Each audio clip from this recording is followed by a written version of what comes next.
નમસ્કાર વિદ્યાર્થી મિત્રો, આપણે આગળના લેક્ચરની અંદર ચેતાતંત્રનું મુખ્ય કાર્ય, કઈ રીતના સહનિયમન થાય છે, મતલબ કસરત કરીએ છીએ ત્યારે શરીરમાં ચેતાતંત્ર દ્વારા કેવા પ્રકારના ફેરફારનું નિયંત્રણ થાય છે અને કેવા પ્રકારના સહનિયમન થાય છે, મતલબ એમની અંદર રુધિરાભિસરણ તંત્ર, શ્વસન તંત્ર કઈ રીતના એકબીજા સાથે મળીને કામ કરે છે એમની વાત કરી. ત્યારબાદ આપણે માનવ ચેતાતંત્ર છે એમને બે ભાગમાં વિભાજિત કર્યું. સેન્ટ્રલ નર્વસ સિસ્ટમ એટલે કે મધ્યસ્થ ચેતાતંત્ર અને પીએનએસ એટલે કે પરિઘવર્તી ચેતાતંત્ર. મધ્યસ્થ ચેતાતંત્ર છે એમની અંદર મગજ અને કરોડરજ્જુનો સમાવેશ થાય, જ્યારે પરિઘવર્તી ચેતાતંત્ર છે એમની અંદર મગજમાંથી નીકળતી 12 જોડ મસ્તિષ્ક ચેતા અને કરોડરજ્જુમાંથી નીકળતી 31 જોડ કરોડરજ્જુ ચેતા નો સમાવેશ થાય છે. આ ચેતાઓ છે ને બે પ્રકારની છે, એક તો સંવેદી અને ચાલક એટલે કે અંતર્વાહી અને બહિર્વાહી. જે ચેતાઓ સીએનએસ એટલે કે સેન્ટ્રલ નર્વસ સિસ્ટમ મગજ અને કરોડરજ્જુમાં જો દાખલ થતી હોય તો એને આપણે અંતર્વાહી કહીએ છીએ, અને મગજ અથવા તો કરોડરજ્જુમાંથી બહાર નીકળતી હોય એને ચાલક અથવા તો બહિર્વાહી ચેતા તરીકે ઓળખીએ છીએ. તો બે ચેતાના પ્રકાર પાડી દેવાના. ત્યાર પછી એમના 3 પ્રકાર પાડ્યા હતા. એસએનએસ સોમેટિક નર્વસ સિસ્ટમ દૈહિક ચેતાતંત્ર, જે સેન્ટ્રલ નર્વસથી જે કાંઈ ચેતા છે એ કંકાલ સ્નાયુ સુધી જતી હતી, એને આપણે દૈહિક એસએનએસ તરીકે ઓળખતા હતા. ત્યારબાદ આપણે જે વાત કરતા હતા નેક્સ્ટ પોઈન્ટ એ અનુકંપી અને પરાનુકંપી જેમની અંદર સમાવેશ થાય છે એવું સ્વયંવર્તી ચેતાતંત્ર એટલે કે ઓટોનોમસ નર્વસ સિસ્ટમ, અને વીએનએસ એટલે કે વિસરલ નર્વસ સિસ્ટમ જેની અંદર ચેતા, ચેતાજાલિકા, ચેતાકંદ જેની આપણે વાત કરવાની છે. વિદ્યાર્થી મિત્રો, પહેલા આપણે ચેતાકોષ જોઈએ. ચેતાકોષ પછી આગળ આપણે એક પછી એક ડિસ્કશન જોતા જઈએ. પહેલા તો ચેતાકોષની વાત કરવાની છે, પછી ચેતાઓની વાત કરવાની છે. તો આ ચેતાકોષ છે ને એ ચેતાતંત્રનો રચનાત્મક અને ક્રિયાત્મક, કેમ કે કોષ એ જ આપણા શરીરનો રચનાત્મક અને ક્રિયાત્મક એકમ છે. કોષની વાત કરું છું. ચેતાકોષ એ ચેતાતંત્રનો રચના પણ કરે છે અને ક્રિયા પણ કરે છે. એટલે structural and functional unit of the nervous system is equal to neuron. Neuron એટલે ચેતાકોષ અથવા નર્વ સેલ તરીકે પણ ઓળખવામાં આવે. તો આપણે જ્યારે સૂક્ષ્મદર્શક યંત્રમાં આ ચેતાતંત્રના કોષનો અભ્યાસ કરીએ તો એમની અંદર 3 ભાગ જોવા મળે છે. તો 3 ભાગ ક્યાં જોવા મળે છે એમની વાત કરીએ. તો આ જે ભાગ છે ને ચેતાકોષકાય, એ આ વચ્ચેનું જે રાઉન્ડ દેખાય એ ચેતાકોષકાય. એટલે પહેલો પોઈન્ટ થયો. બીજું શિખાતંતુ. શિખાતંતુ એટલે હાવ દેશી ભાષામાં અહીંયા જે શિંગડા જેવું ફરતી બાજુએ દેખાય ને કોષકાયની, એને શિખાતંતુ ડેન્ડ્રાઇટિસ કહેવાય. અને ત્રીજો ભાગ અહીંથી આ જે અક્ષ દેખાય છે નીચેનો ભાગ એ ચેતાક્ષ કહેવાય. કેમ કે ચેતાક્ષ ઉપર આપણે આગળના જ લેક્ચરની અંદર અથવા આ લેક્ચરની અંદર ડિટેલમાં ફોકસ કરવાનું થશે. કેમ કે ઉર્મી વેગનું નિર્માણ છે ને એ અહીંયા જ કેક થાય છે. એટલા માટે ચેતાકોષ 3 ભાગનો બનેલો છે. 3 ભાગને આપણે ડિટેલમાં યાદ રાખવાના છે, એક પોઈન્ટ 2 પોઈન્ટ જે કાંઈ આવતા હોય. તો આજે શરૂઆતમાં આપણે આજે ખાલી રાઉન્ડ કલરનો જે ભાગ છે આ રાઉન્ડ કર્યું છે, એ ભાગને શું કહેવાય? કોષકાય કહેવાય. શું કહેવાય? કોષકાય અથવા ચેતાકોષકાય તરીકે પણ ઓળખવામાં આવે. કોના તરીકે? ચેતાકોષકાય. તો પહેલું ચેતાકોષકાય, એના મધ્યમાં કોષ કેન્દ્ર આવેલું છે. જો મધ્યમાં શું આવેલું છે? આ જે દેખાય બ્લુ કલરનું એ શું? કોષ કેન્દ્ર છે. એમના સિવાય બેઝિક સ્વભાવ ધરાવતી નિઝલની કણિકાઓ આવેલી. કેવો સ્વભાવ? બેઝિક. તો કેટલી વસ્તુ ક્લિયર થઈ? તો કે ચેતાકોષકાયની અંદર આપણે આ વચ્ચેનો ભાગ છે ને ચેતાકોષકાય કીધું. ચેતાકોષકાય છે એમની અંદર આપણે બહુ સ્પષ્ટ રીતે, બરોબર છે, સ્પષ્ટ રીતે આપણે પહેલા કોષ કેન્દ્રની વાત કરી અને ત્યારબાદ બેઝિક જે કણિકા આવેલી છે જેમની નિર્માણમાં કે રિબોઝોમનો ફાળો છે એવી જે નિઝલની કણિકાઓ છે એ નિઝલની કણિકાઓ સ્વભાવે બેઝિક છે અને એ કોષ કાયની અંદર આવેલી છે. તો આ કોષ કાયનો ભાગ છે. ત્યારબાદ બીજો પોઈન્ટ આપણે ભણવાનો છે ને એ વિદ્યાર્થી મિત્રો શિખાતંતુ છે. આ જે શિખાતંતુ છે ને એ ચેતાકોષમાંથી બહાર નીકળતા પ્રવર્ધો કહી શકો. તો તમે જો આ ચેતાકોષ કઈ થયું, એમાંથી આ બહારની બાજુએ નીકળતા પ્રવર્ધો, આ પણ પ્રવર્ધો, આ પણ પ્રવર્ધો, આ પ્રવર્ધો જે બહાર નીકળે છે ને એને શિખાતંતુ કહેવાય. તો શિખાતંતુ છે ને એ શાખી છે. જો ઘણી મતલબ એક શાખામાંથી બીજી નીકળે, બીજીમાંથી ત્રીજી નીકળે, એમ શાખા નીકળે છે, બ્રાન્ચ. એટલા માટે એને શું કહેવાય? શાખી જ છે. અને ચેતાકોષકાયમાંથી બહાર નીકળતા પ્રવર્ધો છે અને એમની અંદર પણ આજે એટલું શિખાતંતુ થયું જે રાઉન્ડ કર્યું એ, અથવા તો આ શિખાતંતુ થયું, એમની અંદરનો જે લાલ કલરનો ભાગ દેખાય છે ને એ લાલ કલરનો ભાગ બીજું કંઈ નથી, નિઝલની કણિકાઓ જ છે. એટલે શિખાતંતુની અંદર પણ નિઝલની કણિકાઓ આવેલી હોય છે. તો પહેલું મેં કોષ કાયની વાત કરી, ત્યારબાદ શિખાતંતુની વાત કરી અને ત્યારબાદ હવે મારે વાત કરવાની છે એ અહીંથી જે પીળા કલરનો ભાગ નીકળે છે ને, બરોબર છે, આ જે પીળા કલરનો ભાગ અહીંથી આમ આવે છે ને એને કહેવાય ચેતાક્ષ. ચેતાનો અક્ષ ચેતાક્ષ. લાંબો સમવ્યાસી. સમવ્યાસી એટલે અંદરનો જે વ્યાસ છે ને એ સમાન છે, એટલા માટે શું કહેવાય? સમવ્યાસી. નળાકાર છે. બીજો આકાર કેવો છે? નળાકાર છે. અને ચેતાકોષકાયમાંનો જ પ્રવર્ધ છે. કોનો પ્રવર્ધ છે? ચેતાકોષકાયમાંથી આ જે નીકળે છે ને આ ચેતાક્ષી, ચેતાકોષકાયનો જ શું કહેવાય? પ્રવર્ધ કહેવાય. અને આ ચેતાક્ષની નીચે તમે જુઓ ને તો આ ચેતાક્ષની નીચે વિદ્યાર્થી મિત્રો, તો આ ચેતાક્ષની નીચે અહીંયા તમે જુઓ તો એ ચેતાક્ષનો છેડો છે. અહીંયા તમે જોશો ને તો આ ચેતાક્ષનો છેડો છે અને આ છેડો છે ને એ અહીંયા ફૂલેલી ગાંઠ છે. આ ફૂલેલી ગાંઠ છે ને એ ચેતોપાગમીય ગાંઠ. આપણે જે ન્યુરોટ્રાન્સમીટરનો અભ્યાસ કરતા હતા, ચેતાસ્નાયુ સંધાન, તો ત્યાં આ ગાંઠ આપણે દોરી હતી, કદાચ તમને યાદ હોય તો.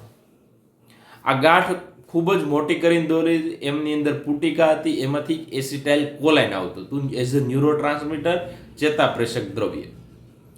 તો આ જે ચેતોપાગમીય જે ગાંઠ છે ને એ ગાંઠ ચેતાક્ષના અંતે ફૂલેલો છેડો છે, બરોબર છે. બીજી બાબત કે આ જે ચેતાક્ષ, અહીંયા જે વચ્ચેનો જે પીળા કલરનો ભાગ છે એ કયો ભાગ છે? ચેતાક્ષ. તો ચેતાક્ષની ફરતી બાજુએ એક ચરબીનું આવરણ હોય છે. જો આવરણ હાજર હોય ને તો મજ્જિત ચેતાકોષ અને ન હોય ને તો અમજ્જિત ચેતાકોષ. આનું મુખ્ય કાર્ય શું? મજ્જા આવરણ. મજ્જા એટલે ચરબીનું આવરણ છે. તો આ જે મજ્જા આવરણ છે ને એ આપણે ખબર, તમને કદાચ કોઈ પણ વાયર હોય ને, વાયર, તો એમની ફરતી બાજુએ પ્લાસ્ટિકનું કોટિંગ હોય છે, પ્લાસ્ટિકનું એક આવરણ હોય છે. ઇલેક્ટ્રિસિટીનો વાયર હોય કે પછી મોબાઈલનું ચાર્જર હોય કે કોઈ પણ વસ્તુ હોય, એમની અંદર જોશો તો કોઈ પણ વાયરની ફરતી બાજુએ આવરણ હોય, છેડા ખુલ્લા આપે તો તો ખુલ્લા આપે તો ઇલેક્ટ્રિસિટી લોસ થાય. સમજાણું? મતલબ અમુક જે તરંગો છે એ બહાર જતા રહેશે, એમના ઇલેક્ટ્રિસિટીનો શું થશે? લોસ થાય. જ્યારે પણ ચેતાકોષમાંથી સિગ્નલ આવતો હશે ને ત્યારે એ બાજુમાં ક્યાંય જતો રહેશે નહીં. તો હજી એકવાર વાત કરું છું, પછી રેનવિયરની ગાંઠને એની વાત આપણે આગળ કરીએ. બરાબર, આ બધી બાબત છે એ પાછું આપણે ડિટેલમાં જ જોઈએ છીએ. એટલે પહેલાં મેં તમને સમજાવી દીધું કે શું કહેવા માગે છે. તો આ ચેતાકોષકાય, આ શિખાતંતુ અને આ ચેતાક્ષ, આ 3 મુખ્ય ભાગ થયા. હવે આજે મજ્જા આવરણ એટલે અમુકની અંદર જ અમુક કોષો, આપણા શરીરના બધા કોષોમાં મજ્જા આવરણ હોય એવું જરૂરી નથી. જેમની અંદર હાજર છે ને એને મજ્જિત ચેતાકોષ કહેવાય, નથી હાજર ને એને અમજ્જિત ચેતાકોષ કહેવાય. ત્યારબાદ તમે એક જોશો ને તો મજ્જા આવરણની ફરતી બાજુએ સ્વનના કોષો છે. કયા કોષો છે? સ્વનના કોષો. તો ચેતાક્ષ મારે 2 પ્રકારના સમજાવવા હોય તો કઈ રીતના તમને સમજાવી શકું? આ માની લો ચેતાક્ષ છે.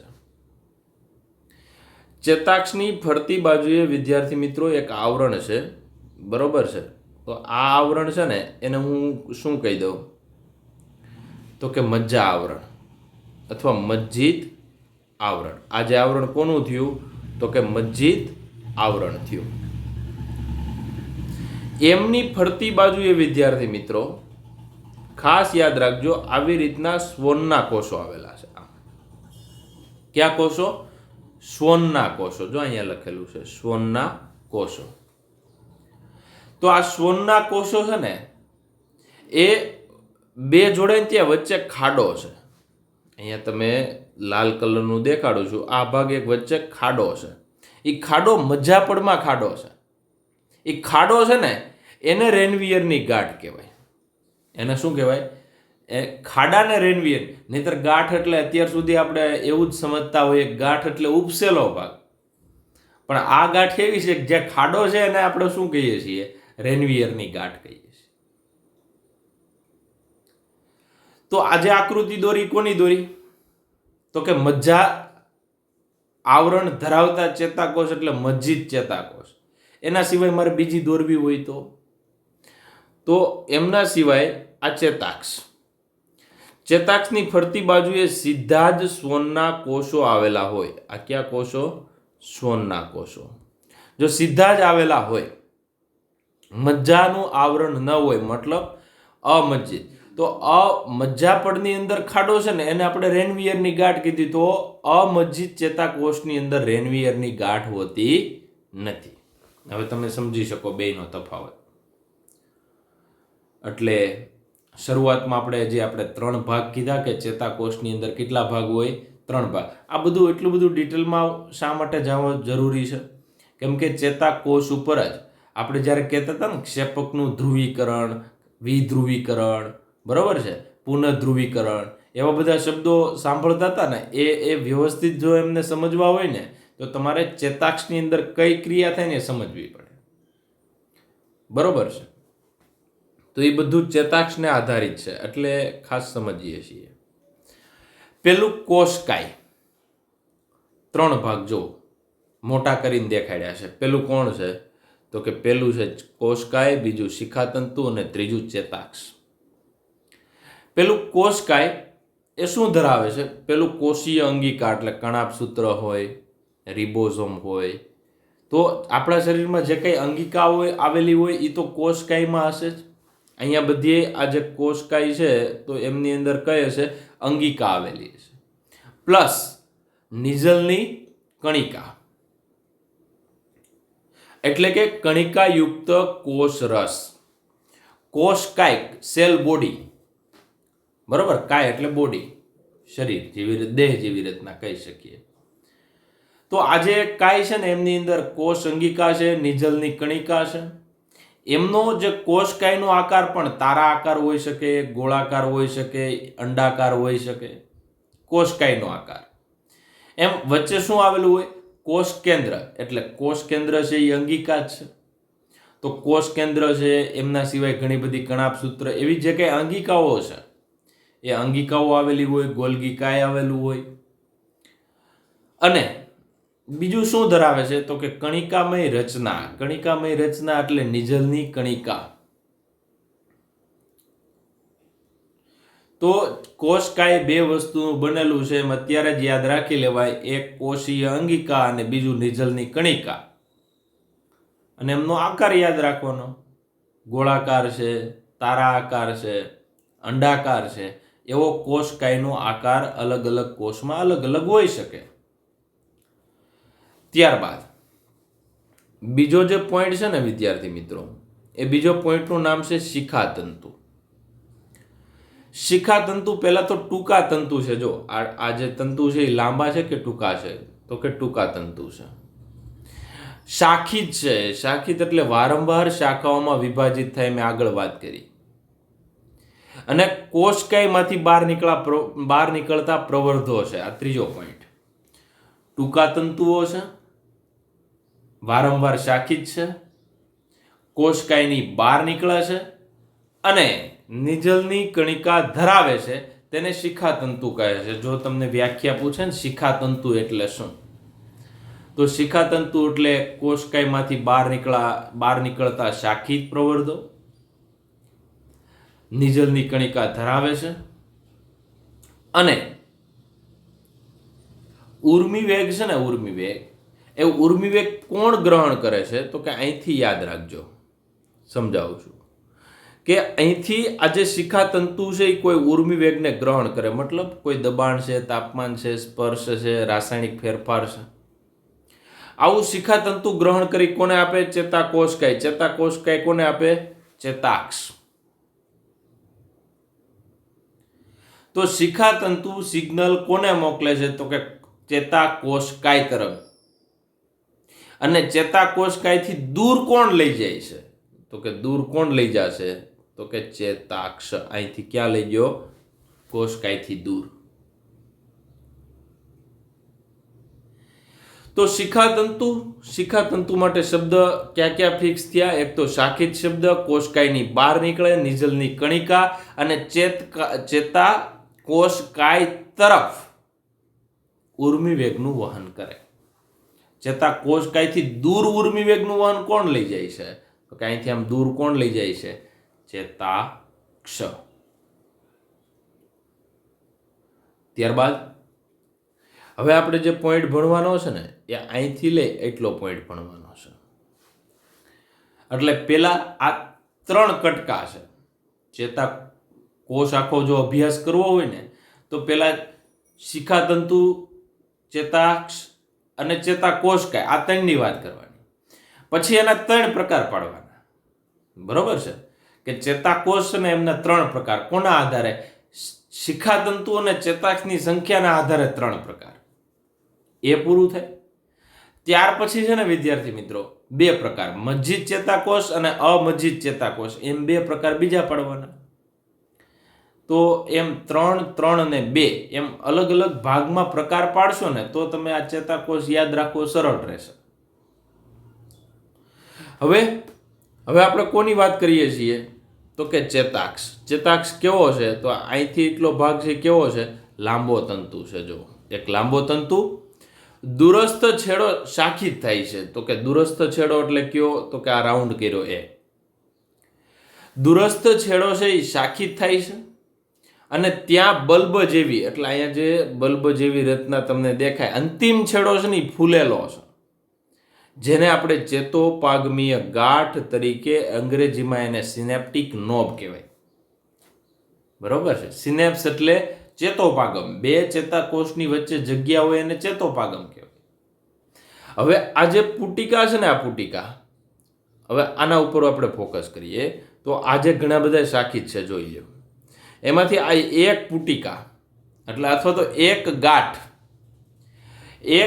છે ને એને ચેતોપાગમીય ગાંઠ અથવા સિનેપ્ટિક નોબ તરીકે ઓળખવામાં આવે છે.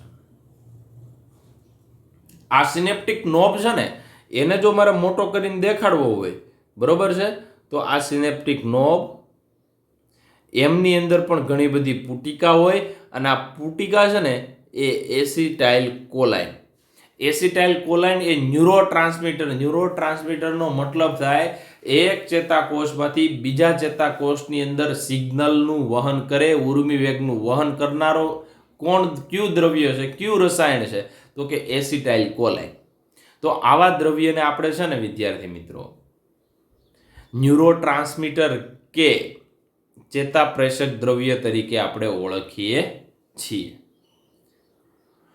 તો ચેતાક્ષ લાંબો નળાકાર સમવ્યાસી ભાગ છે, જેના અંતિમ છેડે ઘણી બધી શાખાઓ છે. એ શાખાઓનો છેડો પણ ફૂલેલો અથવા તો પુટિકા ધરાવનારો ભાગ છે, જેને આપણે ચેતોપાગમીય ગાંઠ કહીએ છીએ. ચેતોપાગમીય ગાંઠની અંદર પુટિકા ભરેલી છે અને આ પુટિકા છે એ ન્યુરોટ્રાન્સમીટર ધરાવે છે, જેમનું નામ છે એસિટાઇલ કોલાઇન. ન્યુરોટ્રાન્સમીટરને ગુજરાતીમાં ચેતાપ્રેષક દ્રવ્ય તરીકે પણ ઓળખવામાં આવે છે. તો આ મેં જે આખા ચેતાકોષ છે ને એમના 3 ભાગ છે ને, એમાં 3 ભાગ મેં પૂરા કર્યા. ક્યાં? ચેતાકોષકાય, શિખાતંતુ અને ચેતાક્ષ. હવે ત્યારબાદ છે ને વિદ્યાર્થી મિત્રો, આ ચેતાક્ષનું કામ શું?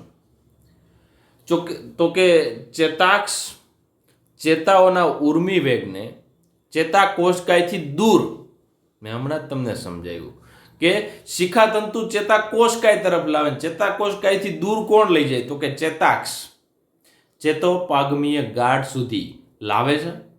એ એક ચેતામાંથી બીજા ચેતાકોષમાં સંધાન હોય તો એ ચેતોપાગમ કહેવાય. ચેતોપાગમ એટલે ધ્યાન રાખજો ખાસ કે 2 ચેતાકોષની વચ્ચેનો જે અવકાશ છે, બરોબર, એક ચેતાકોષ ગોઠવાયેલો છે અને બીજો ચેતાકોષ ગોઠવાયેલો છે, બંને વચ્ચેનો જે અવકાશ છે ને, એ અવકાશને આપણે ચેતોપાગમ સિનેપ્સ તરીકે ઓળખીએ છીએ. અથવા તો આ ચેતાકોષ અંતિમ છેડો ક્યાં જોડાયેલો હોય? તો કે સ્નાયુ સાથે, જેને આપણે ચેતા સ્નાયુ સંધાન. એ વિડીયો તમે કદાચ વ્યવસ્થિત આગળના લેક્ચર વ્યવસ્થિત જોયા હોય તો ચેતા સ્નાયુ સંધાન, ન્યુરોમસ્ક્યુલર જંકશન અથવા ચાલક અંતઃપટ્ટી અથવા મોટર એન્ડ પ્લેટ તરીકે ઓળખતા હતા. હવે એમના પછીનો પોઈન્ટ છે એ ચેતાક્ષ અને શિખાતંતુની સંખ્યાના આધારે. કોની સંખ્યા છે? ચેતાક્ષ અને શિખાતંતુની સંખ્યાના આધારે ચેતાકોષના 3 પ્રકાર પડે. કેટલા પ્રકાર પડે છે? 3 પ્રકાર પડે છે. કઈ રીતે? બરોબર છે, કઈ રીતે? તો કે અહીંયા તમે જોઈ શકો છો 3 પ્રકાર. આનું ટેબલ તમારે બનાવવાનું છે. હું અહીંયા હમણાં તમને ટેબલ બનાવી દઉં છું. તો પહેલો પ્રકાર છે ને એ એક ધ્રુવીય છે, નીચેથી ભણવાનું. બીજો દ્વિધ્રુવીય, ત્રીજો બહુધ્રુવીય. ધ્રુવ એટલે છેડા, પૃથ્વીના 2 છેડા છે, એમ અહીંયા ધ્રુવ એટલે છેડા તરીકે લીધું છે. તો કોની સંખ્યાના આધારે? ચેતાક્ષ અને શિખાતંતુ. તો વિદ્યાર્થી મિત્રો, આ યુનિપોલાર છે. જો વચ્ચેનો છે ને એને યુનિપોલાર કહેવાય, એક ધ્રુવીય. એક ધ્રુવીયની અંદર આ એક આખો શું છે? ચેતાક્ષ જ છે. એક જ ચેતાક્ષ હોય, જો એક જ ચેતાક્ષ, અહીંયા લખ્યું કોષકાય એક ચેતાક્ષ યુક્ત, જે સામાન્ય રીતે ગર્ભીય અવસ્થા દરમિયાન જો, બરોબર છે. તો એક ધ્રુવીય એટલે એક જ છેડો છે ને, એક જ છેડો એટલે એક જ ચેતાક્ષ છે. એક જ ચેતાક્ષ ધરાવતા હોય ને તો એને શું કહેવાય? એક ધ્રુવીય. અને એ આપણી જે ગર્ભીય અવસ્થા હોય ને ત્યારે જોવા મળે છે. તો ઉદાહરણ યાદ રાખવું, એનો મતલબ યાદ રાખવો. અંગ્રેજીમાં યુનિપોલાર કહેવાય.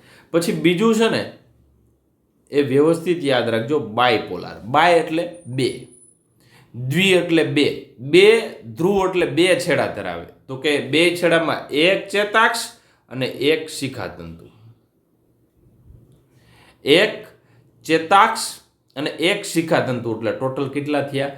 2 છેડા થયા. તો એ આંખનું શોર્ટ ક્વેશ્ચન માટે યાદ રાખજો, આંખનું નેત્રપટલ, કેમ કે આંખની અંદર 3 પટલ હોય, શ્વેત પટલ હોય, મધ્ય પટલ હોય, નેત્રપટલ. તો આંખના નેત્રપટલમાં અને કાનમાં બે જગ્યાએ દ્વિધ્રુવીય ચેતાક્ષ અથવા દ્વિધ્રુવીય એક ચેતાક્ષ અને એક શિખાતંતુ ધરાવનારો ચેતાકોષ જોવા મળે છે. બરોબર છે. તો આ નીચે અહીંયા તમે જુઓ, એક શિખાતંતુ અને આ આખો એક શું થયો, તો કે એક ચેતાક્ષ થયો. એના પછી આપણે જે અભ્યાસ કર્યો ને હમણાં, એમની અંદર આ રચના છે. જો આ એક શું થયો, ચેતાક્ષ, અને ઘણા બધા શું થયા, શિખાતંતુ. તો એને શું કહેવાય, બહુધ્રુવીય. તો બહુધ્રુવીય એટલે શું, એક ચેતાક્ષ અને 2 અથવા વધારે, એટલે 2 કરતા વધારે સંખ્યા થઈ એટલે બહુધ્રુવીય. એક ચેતાક્ષ અને 2 અથવા 2 કરતા વધારે, 50 શિખાતંતુ હોય તોય ભલે, 3 શિખાતંતુ હોય તોય ભલે, અથવા તો 2 હોય તોય ભલે, તો એને શું કહેવાય, બહુધ્રુવીય, મલ્ટીપોલાર. જે આપણા ખાસ કરીને મોટર ન્યુરોન એટલે મસ્તિષ્ક બાહ્યકનો ભાગ છે, ચાલક વાળો ભાગ. તો અહીંયા તમારે એક ટેબલ બનાવવાનું રહેશે, અને ટેબલ કઈ રીતના યાદ રાખવાનું રહેશે, તો એ ટેબલ સમજાવું છું. બરોબર છે. તો કે આ ટેબલ તમારે યાદ રાખવું હોય સરળતાથી, તો અહીંયા તમારે એક ધ્રુવીય લખવાનું, બરોબર છે, અહીંયા દ્વિધ્રુવીય અને અહીંયા બહુધ્રુવીય. ત્યારબાદ અહીંયા બીજી કોલમ ઉમેરવાની, અહીંયા ત્રીજી કોલમ ઉમેરવાની, અને અહીંયા ચોથી કોલમ ઉમેરવાની. આવી રીતના આખું ટેબલ બનશે. એમની અંદર અહીંયા ચેતાક્ષની સંખ્યા, અહીંયા શિખાતંતુની સંખ્યા, અને અહીંયા ઉદાહરણ. અહીંયા ચેતાક્ષની સંખ્યા એક ધ્રુવીય છે, એમાં કેટલી છે, એક જ છે, શિખાતંતુ નથી, ઉદાહરણ ગર્ભીય કોષો. દ્વિધ્રુવીયમાં 2ની સંખ્યા કેટલી, 1. બહુધ્રુવીયમાં આની સંખ્યા 1 જ, એટલે ત્રણેયની અંદર સામાન્ય રીતે જો તો ચેતાક્ષની સંખ્યા 1 થાય. આવો પણ પ્રશ્ન પૂછે. શિખાતંતુની સંખ્યા 2 કે તેથી વધુ, અને બાહ્યકમાં આ આંખના નેત્રપટલમાં. આવી રીતના તમે સામાન્ય ટેબલ બનાવી અને આ રીતના પણ યાદ રાખી શકો છો. એમના પછી સરળ રીતે સમજવું હોય, નવો પોઈન્ટ છે. તો ચેતાક્ષ છે ને, ચેતાક્ષ એમના 2 પ્રકાર છે, મજ્જિત અને અમજ્જિત. મજ્જિત એટલે શું, તો કે અહીંયા તમે જોશો ને તો થોડો ખ્યાલ આવશે. મેં તમને હમણાં જ આકૃતિ દ્વારા, આ ચેતાકોષ છે. ચેતાકોષની ફરતી બાજુએ અહીંયા તમને જે લીલા કલરનું આવરણ દેખાય ને, એને માયલિન શીથ કહેવાય, મજ્જા આવરણ કહેવાય. અને મજ્જા આવરણની વચ્ચે જે ખાડો દેખાય છે ને અહીંયા, એ ખાડાને કહેવાય રેનવીયરની ગાંઠ. અને આની ઉપર પાછા ક્યાં કોષો ગોઠવાયેલા હોય આમ, તો કે આ જે કોષો ગોઠવાયેલા છે ને એને વિદ્યાર્થી મિત્રો સ્વનના કોષો કહેવાય. અને સ્વનના કોષ વાળું આખું જે પડ બને ને ચેતાતંતુ પડ કહેવાય. એટલે જો લીલા કલરનો ભાગ હાજર હોય, જેને આપણે મજ્જા આવરણ તરીકે, જો મજ્જા આવરણ હાજર હોય ને તો એવા ચેતાકોષને શું કહેવાય, તો કે મજ્જિત ચેતાકોષ. અને અહીંયા તમે જુઓ તો અહીંયા ક્યાંય આવરણ છે લીલા કલરનું, આવું નહીં, પરંતુ આવી રીતના સ્વનના કોષોનું આવરણ હોય. બરોબર છે. સ્વનના કોષોનું આવરણ બંનેની અંદર કોમન છે. તો મજ્જાપડ છે ને એમની અંદર ખાડો જોવા મળે ને એને શું કહેવાય, રેનવીયરની ગાંઠ. તો તફાવત બહુ ક્લિયર થઈ ગયો, મજ્જિત ચેતાકોષ અને અમજ્જિત. તો મજ્જિત ચેતાકોષનો મેન મુદ્દા ક્યાં, મજ્જા આવરણ ધરાવે અથવા તો મજ્જાપડ ધરાવે. બીજું, મજ્જાપડની વચ્ચે વચ્ચે ક્યાંક ખાડો છે ને એને શું કહેવાય, રેનવીયરની ગાંઠ. તો મજ્જિત ચેતાકોષની અંદર રેનવિયરની ગાંઠ જોવા મળે. બસ આ બે મેઇન વસ્તુ છે. જ્યારે નીચેનો જે અમજ્જિત નોન માયલિનેટેડ ચેતાક્ષ, એટલે ચેતાક્ષના બે પ્રકાર છે.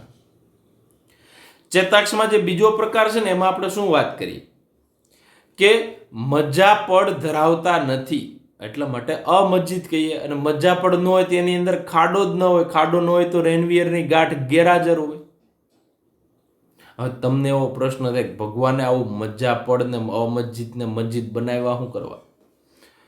તો કે અહીંથી જે સિગ્નલ અહીંથી આવે છે, બરોબર છે, તો હમણાં જ મેં તમને સમજાવ્યું બહુ સ્પષ્ટ રીતે કે અહીંથી સપોઝ સિગ્નલ આવે, શિખાતંતુ છે ને એ કોષકાય તરફ, અને અહીંથી અહીંયા જ સિગ્નલ મોકલે, દૂર લઈ જાય. તો જ્યારે સિગ્નલ બહાર લઈ જતા હશે ને ત્યારે બહાર સિગ્નલ, મેં કીધું ને ઇલેક્ટ્રિસિટીનો વાયર હોય એની અંદર પ્લાસ્ટિકનું કોટિંગ શા માટે કર્યું? ઇલેક્ટ્રિસિટી લોસ ઓછો થાય. પરંતુ આપણા શરીરમાં જ્યારે કોઈ સંવેદી ચેતા હોય કે ચાલક ચેતા, એમાંથી જો સિગ્નલ પાસ થતો હોય ને, તો જેટલા આ જે હાથની અંદર જેવો સિગ્નલ પેદા થયો હોય ને એવો જ સિગ્નલ મગજ સુધી પહોંચે. એની અંદર મજ્જાપડ છે ને ફેરફાર નથી થવા દેતો. પરંતુ જો નોન માઇલિનેટેડ હોય તો અહીંથી સિગ્નલ આવે છે, થોડો ઘણો અહીંયા ફેલાઈ જાય, અહીંયા ફેલાઈ જાય, અહીંયા ફેલાઈ જાય. મતલબ સિગ્નલના બહાર નીકળી જવાની સંભાવના કોની અંદર છે વધારે? તો કે જે મજ્જિત ચેતાકોષમાં ઓછી, અમજ્જિતમાં વધારે. અમજ્જિતમાં વધારે આવી સિગ્નલ બહાર નીકળી જવાની શક્યતા છે ને. એટલે વિદ્યાર્થી મિત્રો, એની ફરતી બાજુએ આવરણ લગાવી દીધું એટલે સિગ્નલમાં અથવા તો સિગ્નલ છે નબળો પડે નહીં. તો હવે આપણે આપણી બુક પ્રમાણે તફાવત જોઈ લઈએ. તો કે તફાવત બે મેઇન છે. ઉપરનું જે આખું છે એ મજ્જિત છે, નીચેનું છે એ અમજ્જિત છે. તો આ અમજ્જિતની આકૃતિ, આ મજ્જિત છે એમની આકૃતિ. તો મજ્જિત ચેતાતંતુ સ્વન કોષો દ્વારા આવૃત હોય. તો અહીંયા સ્વનના કોષો હતા, હા. નીચે પણ હતા, હા. બંનેની અંદર કોમન લીટી લખી છે જો, મજ્જિત ચેતાતંતુ સ્વન કોષોથી આવૃત, અમજ્જિત પણ સ્વન કોષોથી આવૃત. એટલે અહીંયા બેની ફરતી બાજુએ આવી રીતના સ્વનના કોષો આવેલા હશે. એ કોમન બાબત છે. પણ અહીંયા ચેતાક્ષની ફરતે મજ્જા આવરણ, એટલે સ્વનના કોષોની અંદર મજ્જા આવરણ આવેલું છે, અને બે ક્રમિક મજ્જા આવરણ વચ્ચે, એટલે આ એક ક્રમિક અને આ બીજો, એટલે આમ લાઈનમાં લેતા જાવ ને તો આ ક્રમિક થયો, આ એક અને આ બીજો, આ ત્રીજો, અહીંયા ચોથો, બરોબર છે.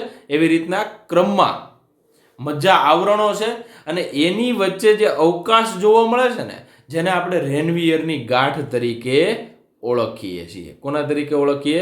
રેનવિયરની ગાંઠ. બરોબર. તો મજ્જિત ચેતાતંતુની અંદર આ સ્વનના કોષોનું આવરણ છે, અને ચેતાતંતુ પડ કહેવાય. ચેતાતંતુ પડ બે કોમન છે. ચેતાક્ષની ફરતે મજ્જા આવરણ બેની અંદર છે? તો કે નહીં, ફક્ત ને ફક્ત મજ્જિત ચેતાકોષની અંદર છે, અમજ્જિતમાં નથી, એટલે જ આપણે એને અમજ્જિત કીધા. હવે આ એક અને બેની વચ્ચે જે મેં તમને કીધું ને રેનવિયરની ગાંઠ આવેલી છે, આ ક્યાં જોવા મળે? તો કે કરોડરજ્જુ અને મસ્તિષ્ક ચેતા. શું કરવા એ ચેતામાં છે કે ચેતા દ્વારા જે સપોઝ હાથમાંથી ચેતા આવે છે ને કરોડરજ્જુમાં જાય છે, તો હાથનો જે સિગ્નલ સંવેદના છે ને કરોડરજ્જુ સુધી એટલા જ જથ્થામાં પહોંચે. એમની અંદર કોઈ પણ પ્રકારનો વ્યય ન થાય. બરોબર. ઉર્મિવેગ જેવું નિર્માણ પામ્યું હોય એવું જ ઉર્મિવેગ છે ને એ ક્યાં સુધી પહોંચે? મગજ સુધી. એટલા માટે અમજ્જિતની અંદર સ્વનના કોષો દ્વારા આવરિત છે. ચેતાક્ષની ફરતે મજ્જા આવરણ નથી. મજ્જા આવરણ ન હોય તો રેનવિયરની ગાંઠ ન હોય, કેમ કે રેનવિયરની ગાંઠ બરાબર મજ્જા આવરણની વચ્ચે રહેલો ખાડો, અથવા તો બે ક્રમિક મજ્જા આવરણની વચ્ચે જે જગ્યા છે, ખાડો છે, જેને આપણે રેનવિયરની ગાંઠ કહીએ છીએ. તો બંનેના તફાવત તમારે યાદ રાખવાના. તો પહેલો પોઈન્ટ છે એ આકૃતિ દ્વારા યાદ રાખવાનો છે. બરોબર. ચેતાકોષની અંદર પેલું ચેતાકોષ કાય, શિખાતંતુ અને ચેતાક્ષ, એ આકૃતિ દ્વારા યાદ રાખવાનું. બીજો પ્રકાર છે ને એ ટેબલ બનાવીને યાદ રાખવાનો. ત્રીજો પ્રકાર છે ને તફાવતના સ્વરૂપમાં યાદ રાખવાનો. એટલે એમ ત્રણેય પોઈન્ટ છે ને એ અલગ અલગ રીતે તમે યાદ રાખશો ને તો તમને યાદ રહેશે. એટલે પહેલો પોઈન્ટ આકૃતિ દ્વારા, બીજો પોઈન્ટ છે ને એ ટેબલ દ્વારા, અને ત્રીજો પોઈન્ટ તફાવતના આધારે. તો કે મસ્જિદ ક્યાં જોવા મળતા હતા? કરોડરજ્જુ અને મસ્તિષ્ક ચેતામાં જોવા મળતા હતા. જ્યારે અમસ્જિદ ચેતાતંતુ છે ને, બરોબર, શ્વનના કોષો દ્વારા જે આવૃત છે, મજ્જા આવરણ ધરાવતા નથી. ચેતાતંતુ પડ બંનેની અંદર કોમન. શ્વનના કોષોનું પડ છે અને ચેતાતંતુ પડ કહેવાય. તમારા બુકની અંદર ઉલ્લેખ નથી, પરંતુ મને ખબર છે. હવે સ્વયંવર્તી અને દૈહિક ચેતાતંત્ર. તો સ્વયંવર્તી એટલે અનુકંપી અને પરાનુકંપી વાળું જે ઓટોનોમસ નર્વસ સિસ્ટમ, એટલે એએનએસ આગળ આપણે જે માનવ ચેતાતંત્ર ભાગ પાડ્યા ને એની અંદર, અને સોમેટિક નર્વસ સિસ્ટમ એટલે દૈહિક, બરોબર. તો દૈહિક ચેતાતંત્ર એસએનએસ અને એએનએસ એ બંનેની અંદર અમજ્જિત ચેતાતંતુ જોવા મળે છે. બીજો એક તફાવત આપું કે તમે ઘણીવાર ધોરણ 11 ની અંદર ભણ્યા હશો, અથવા તો આગળ મેં વાત કરી હોય તો મને બહુ યાદ નથી. મગજની અંદર બે પ્રકારના દ્રવ્યો, એક સફેદ દ્રવ્ય અને ભૂખરું દ્રવ્ય. આવું તમે 10મા ધોરણમાં કે આગળ ક્યાંય ભણ્યા હોય તો મને બહુ યાદ નથી, પરંતુ કે આજે સફેદ દ્રવ્ય અને ભૂખરું દ્રવ્ય એ બંને દ્રવ્યો છે ને, એમાં જે સફેદ દ્રવ્ય કયો છો ને, શ્વેત દ્રવ્ય, તો શ્વેત દ્રવ્ય એ મજ્જા અથવા તો મજ્જિત ચેતાતંતુ દ્વારા જે બને છે ને એને આપણે શ્વેત દ્રવ્ય કહેવાય. કારણ કે આ જે મજ્જા પડે છે ને એક પ્રકારની ચરબી છે, ખાસ સાંભળજો. અને આ ચરબી છે ને એ સફેદ રંગની છે. સફેદ રંગના કારણે ચળકતો રંગ દેખાય છે ને એને આપણે શ્વેત દ્રવ્ય કહીએ છીએ. અને મજ્જાપડ નથી, બરોબર છે, મજ્જિત આવરણ નથી, મતલબ ચરબી નથી ને, એટલા માટે એમનો રંગ ભૂખરા જેવો દેખાય છે, એટલે એને આપણે ભૂખરું દ્રવ્ય કહીએ છીએ. તો શ્વેત દ્રવ્ય અને ભૂખરું દ્રવ્ય એ બંનેનો તફાવત પણ તમે અહીંયા કહી શકો કે જો મજ્જાપડ આવૃત હોય ને એવા ચેતાકોષ હોય ને તો એ શ્વેત દ્રવ્ય, ન હોય ને તો એ ભૂખરું દ્રવ્ય. તો આપણા મગજની અંદર પણ શ્વેત દ્રવ્ય અને ભૂખરું દ્રવ્ય આવેલું હોય છે. રેડી? હાલો, ત્યારબાદ હવે આપણો પોઈન્ટ છે, આ પોઈન્ટ છે આપણે ડિટેલમાં આવતીકાલે જોવાના છીએ, પરંતુ થોડી એની એકવાર વાત કરી લઈએ કે ચેતા ઉર્મિવેગની ઉત્પત્તિ અને વહન એટલે શું? ઉર્મિવેગ કઈ રીતના નિર્માણ પામે છે? ઉત્તેજના, દાખલા તરીકે તમે તમારા હાથને અડો છો, ગરમ વસ્તુ ઉડાડો છો, તો ગરમ વસ્તુ તમને ખબર કેમ પડે કે આ ગરમ વસ્તુ છે? તો એ ન્યાથી કંઈક સિગ્નલ તો પેદા થવો જોઈએ ને. માની લો કે સ્વિચ હોય, સ્વિચ દેશી ભાષામાં લેમ્પ શરૂ કરવાની ચાપ હોય ને, તો એ કઈ રીતના શરૂ કરો? તમે શરૂ કરો એટલે બે વાયરનું વચ્ચેનું કનેક્શન થાય, એ તમને ખબર છે. તો એક સિગ્નલ પેદા થયો. એમ આપણા શરીરમાં સિગ્નલ કેમ પેદા થાય? બરોબર છે. તો એમની અંદર ચેતાક્ષનું મહત્વનો ફાળો છે. ચેતાક્ષ જો તમને આવડશે ને તો જ તમને આ પોઈન્ટ આવડશે. એટલે આજના દિવસમાં કોઈ પણ રીતે ચેતાક્ષ આવડવો જોઈએ. 2 વાર ચેતાકોષ દોરવાનો છે. હોમવર્ક છે આજનું. 2 વાર ચેતાકોષ વ્યવસ્થિત દોરી અને નામકરણ સાથે યાદ રાખવાનો છે, મોઢે દોર નાખવાનો. ચેતાકોષ ઉત્તેજનાશીલ છે. ઉત્તેજના ગ્રહણ કરી ઉત્તેજન મેળવે છે, પણ એમનું પટલ અતિ મહત્વનું છે. જેમ કે ચેતાકોષ છે ને એ ચેતાક્ષની આખું સમવ્યાસી ગોળાકાર હતું. ગોળાકાર તો ફરતી બાજુએ જે આવરણ છે ને એને આપણે પટલ તરીકે ઓળખીએ છીએ. અને આ પટલ ધ્રુવીય સ્થિતિમાં હોય છે. ધ્રુવીય એટલે શું? તો કે અંદરની બાજુ સામાન્ય પરિસ્થિતિમાં -4, બહારની બાજુએ +4. સામાન્ય પરિસ્થિતિમાં અંદરની બાજુએ K+ નું પ્રમાણ વધારે હોય, બહારની બાજુએ Na+ નું પ્રમાણ વધારે હોય. એને આપણે સામાન્ય રીતે ધ્રુવીય તરીકે ઓળખીએ. 4 શબ્દો બોલ્યો. સામાન્ય રીતે અત્યારે માની લો કે હું અહીંયા બેઠો છું, તો મતલબ જે હાથના અને પગના, અથવા તો ઊભો છું, તો તમે ઊભા હોય ત્યારે મતલબ ચામડીના જે ચેતાકોષ છે ને એ અત્યારે કામ કરતા નથી. તો કઈ અવસ્થામાં હશે? વિશ્રામી અવસ્થા, આરામ અવસ્થામાં હશે. તો આજે આરામ અવસ્થામાં કોણ છે? તો કે ખાસ સમજજો, કોણ? ચેતાકોષો. ત્યારની પરિસ્થિતિની વાત કરું તો એ કોષરસ પટલની અંદર એવા પ્રોટીન આવેલા છે કે જેના કારણે અંદરની બાજુએ -4 છે અને બહારની બાજુએ +4 છે. આ એક પરિસ્થિતિ. અને અંદર જે કોષની અંદર જે વધારે પ્રમાણમાં K+ છે અને બહારની બાજુ Na+ વધારે છે, આવી પરિસ્થિતિ વિશ્રામી અવસ્થામાં જોવા મળે. તો વિવિધ પ્રકારના આયન માર્ગો છે. ચેતાપટલ ઉપર વિવિધ પ્રકારના આયન માર્ગો છે અને આયન માર્ગો છે પસંદગીમાન પ્રવેશ છે. એ જેને પસંદ કરે ને એને અંદર આવવા દે છે, ગમે એને અંદર આવવા દેતા નથી. તો આપણે ડિટેલમાં બે વસ્તુ ભણવાની છે, બરોબર છે. પેલી કઈ? વિશ્રામી કલાવી સ્થિતિમાન, રેસ્ટિંગ પોટેન્શિયલ પણ કહેવાય અને ધ્રુવીકરણ પણ કહેવાય. ત્રણેય શબ્દો પહેલા યાદ રાખવાના છે. આ પણ હોમવર્ક છે. વિશ્રામી કલાવી સ્થિતિમાન ને રેસ્ટિંગ પોટેન્શિયલ કહેવાય અને ધ્રુવીકરણ પણ કહેવાય. હવે જ્યારે સિગ્નલ મળે છે ને એ અવસ્થાને શું કહેવાય? વિધ્રુવીકરણ કહેવાય અથવા સક્રિય કલાવી સ્થિતિમાન કહેવાય અથવા એક્શન પોટેન્શિયલ કહેવાય. બધું એક છે. મારે તમને આ થોડું સમજાવવું છે તો હું એ પોઈન્ટ સમજાવું છું, પછી આપણે વાત કરીએ. માની લો કે આ ચેતાક્ષ છે, બરોબર છે. આ કોણ છે? ચેતાક્ષ. ચેતાક્ષની અંદરની બાજુનો મેં કેવો ચાર્જ કીધો તો કે અંદરની બાજુએ માઇનસ, અહીંયા બહારની બાજુએ +4, બરોબર છે. અંદર કોનું પ્રમાણ વધારે?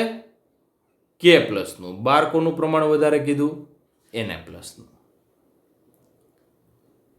હવે જ્યારે ઉત્તેજના, હવે તમે આવી રીતના ચેતાકોષ પડ્યો હોય છે, સામાન્ય રીતે ચામડીનો શરીરનો કોઈ પણ હોય, જો આપણે ઉપયોગ ન કરીએ ત્યારે, તો આ જે પરિસ્થિતિ છે ને એને વિશ્રામી કલાવી સ્થિતિમાન, વિશ્રામ એટલે રેસ્ટ, રેસ્ટિંગ પોટેન્શિયલ, અથવા તો વિશ્રામી કલાવી સ્થિતિમાનનું બીજું નામ છે ને ધ્રુવીકરણ છે. આ ધ્રુવીકરણની પરિસ્થિતિ થઈ. હવે જ્યારે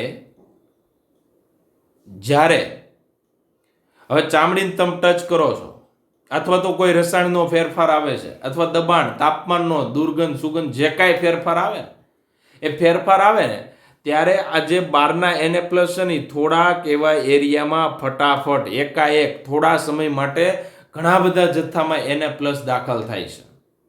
ત્યાં પરિસ્થિતિ બદલાય છે. આના કરતાં ઊંધી થઈ જાય. કઈ પરિસ્થિતિ ઊંધી થઈ જાય છે? તો કે અંદર Na+ વધી જાય, બહાર K+ વધી જાય.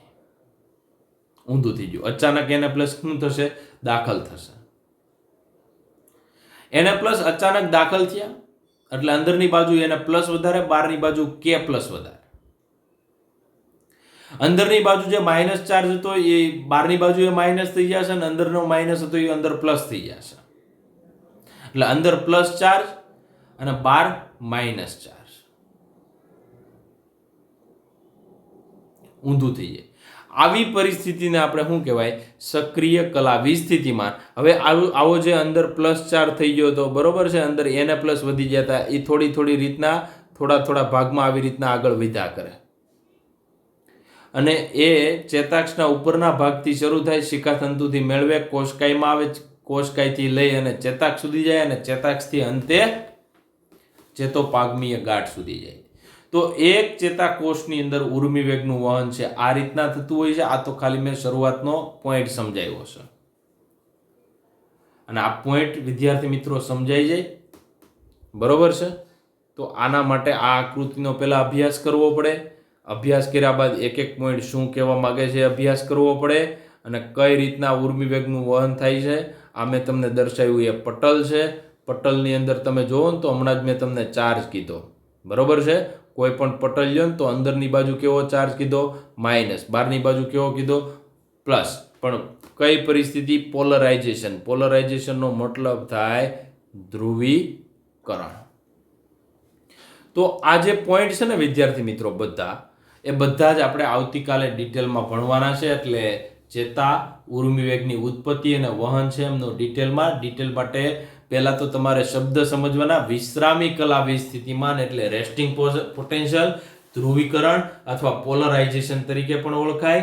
અને બીજી બાબત, સક્રિય કલાવી સ્થિતિમાન છે ને વિધ્રુવીકરણ કણ કહેવાય, અને ડીપોલરાઇઝેશન અંગ્રેજી શબ્દ છે એમના માટે ડીપોલરાઇઝેશન પણ યાદ રાખવું. એટલું તમને હોમવર્ક આપ્યું છે. આજે એટલું જ રાખીએ, બાકીનું આવતીકાલે જોશું. Thank you.